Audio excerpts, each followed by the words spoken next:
Welcome to Gold Gardening. Please subscribe. Thank you. Tara, kuha tayo ng pang sahog sa ating chicken tinola. Gawa tayo ng chicken tinola. So, kukuha tayo dito ng pang sahog. Gulay-gulay. Kamatis. Kuha tayo at saka ito. Talbos ng kamote. Mag-chicken tinola tayo today. Ayan, madaming talbos. Kunan natin para mas lalo pa silang magbigay ng para mas lalong dumami. So, lagay na natin dito sa ating lagayan. Pwede na yan. Pwede na yan kamote tops. At dahil wala pa akong hinog na kamatis, kuha lang tayo dito ng green kamatis. Pwede na to dahil wala pa akong hinog. Okay lang. Ito lang muna sa ngayon. Green muna. Lagay natin dito sa ating lagayan. Maghanap tayo ng okra. Itong okra ko talaga hindi pa siya madaming bunga. Kaya tingin lang muna tayo kung meron ba. Parang may nakita ako doon sa dulo. Ayun, pwede na yan maliit. Ayun, para meron lang talagang makain. May maihalo lang. Ito, meron pa. Okra. Kunin natin to. Wala akong gunting. Ay, meron pala doon. Ito pa isa. Meron pa isa. Kunin din natin yan. Ito, may nakuha na tayong okra. Lagay natin sa ating basket. Meron din tayo ditong bulak ng kalabasa. Pwede din ito masahog. Bulak. Bulaklak ng kalabasa. Tignan nyo yung bunga niya. Ayan. Lagay natin dito sa basket.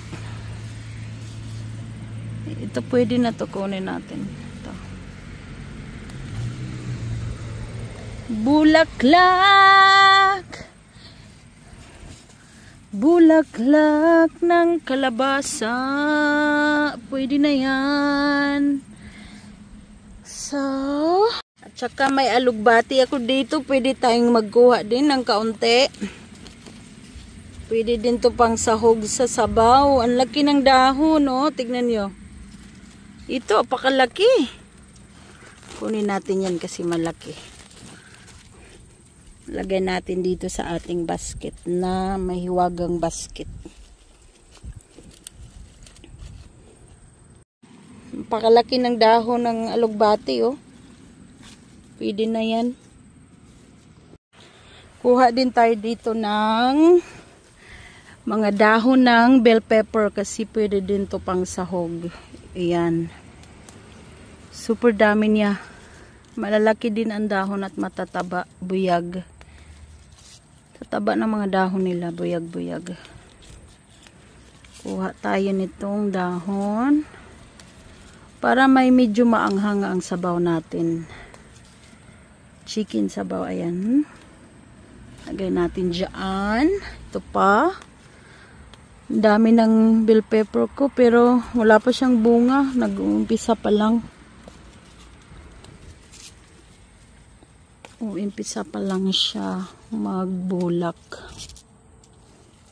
Yan, pwede na to. Pwede na siguro tong pang sahog na. Kuha din tayo dito ng green beans. Ano na sila, matanda na, oh. Pang seeds na siguro to. Ayan. Pero okay lang. Ayan, kumuha ako ng konti. May marami pa pala ditong kuano, lugbati. Kunin natin. Lugbati.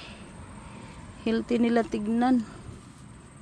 Ayun lang siguro pansahog natin, ano.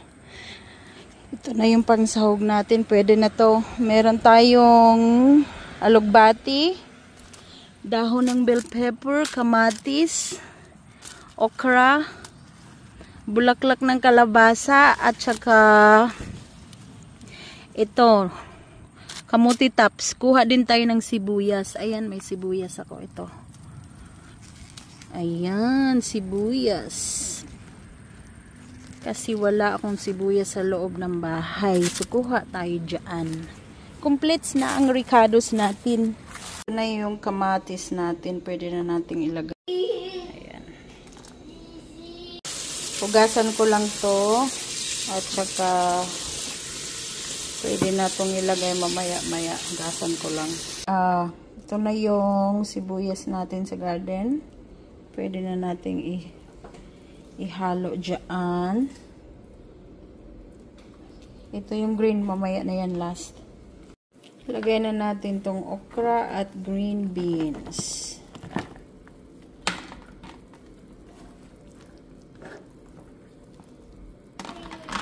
Halo na natin yung gulay-gulay natin dito sa sabaw. Ito na yung nakuha natin kanina. Makalibre na talaga basta magtanim-tanim lang. Libre na siya. Libreng gulay sa bakuran.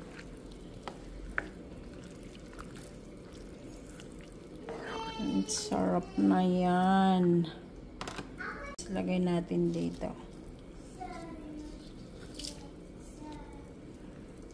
Tapos, mikos-mikos lang.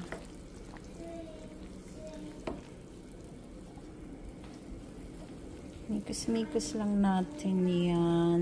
Malapit na. Asin, paminta, at saka nor cubes. Yun lang ang pangpalasa natin. Ito na ang ating ulam. Tinula. At saka syempre, hindi mawawala ang rice. Kain po. Thank you po sa panonood. Huwag pong kalimutan mag-subscribe. Thank you. Bye-bye.